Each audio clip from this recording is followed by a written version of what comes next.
Work boots built America, not billionaires, not CEOs, but the worn, dirt-covered boots of American farmers, the ones who rise before the sun, who brave the heat, the drought, and the storms, not for fortune, but to feed a nation. But they didn't get where they are today by waiting for help. They organized, they demanded, and for the first time in history, America listened. In the 1930s, American farmers were in crisis, but instead of giving up, they stood together. And from that unity came a new foundation. The Agricultural Adjustment Act of 1933 paid farmers to reduce surplus and raise crop prices. The Farm Credit Act of 1933 offered low-interest loans so farmers could keep their land. The Soil Conservation Act of 1935 helped restore the land after devastating erosion and drought. The Rural Electrification Act of 1936 brought electricity to farms, lighting up rural America for the first time. These weren't gifts, they were hard-won victories, earned by farmers in work boots, not suits. When America went to war, it was the farmer who fed the troops. The Stegall Amendment of 1941 guaranteed price supports for essential crops and livestock. The Lanham Act of 1940 helped build schools and health facilities in farming communities supporting the war effort. Farmers kept this country alive, abroad and at home. The post-war era brought more than prosperity. It brought progress. The National School Lunch Act of 1946 connected American-grown food to school children across the country.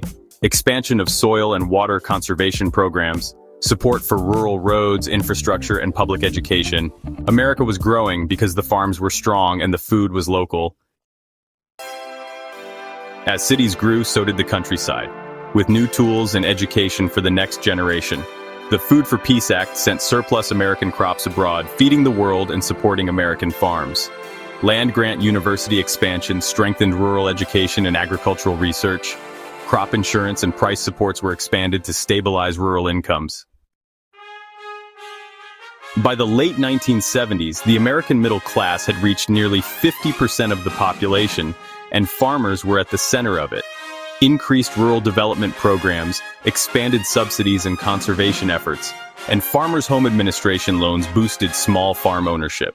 Union strength, public schools, strong farms, this was America at its best. Then came the reversal. Trickle-down tax cuts, corporate consolidation, and policies that claimed to offer freedom, but delivered foreclosures and factory farms. The 1985 Farm Bill began shifting focus away from small family farms. Right-to-work laws weakened worker power across rural America, cuts to rural education and public services followed. The middle class began to shrink, family farms struggled, and billionaires rose. Despite the odds, farmers kept going. The 1996 Freedom to Farm Act removed price supports, offering flexibility but exposing farmers to risk. New conservation programs and environmental incentives helped some, but left many behind. Farmers adapted, innovated, and survived, because that's what they've always done.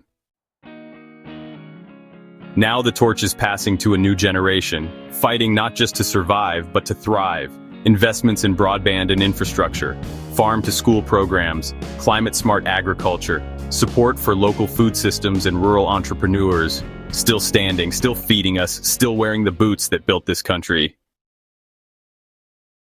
Work boots built America, and they're still building it. If you want to know who made this country strong, look past the boardrooms, look past the billionaires, look to the farm, look to the boots.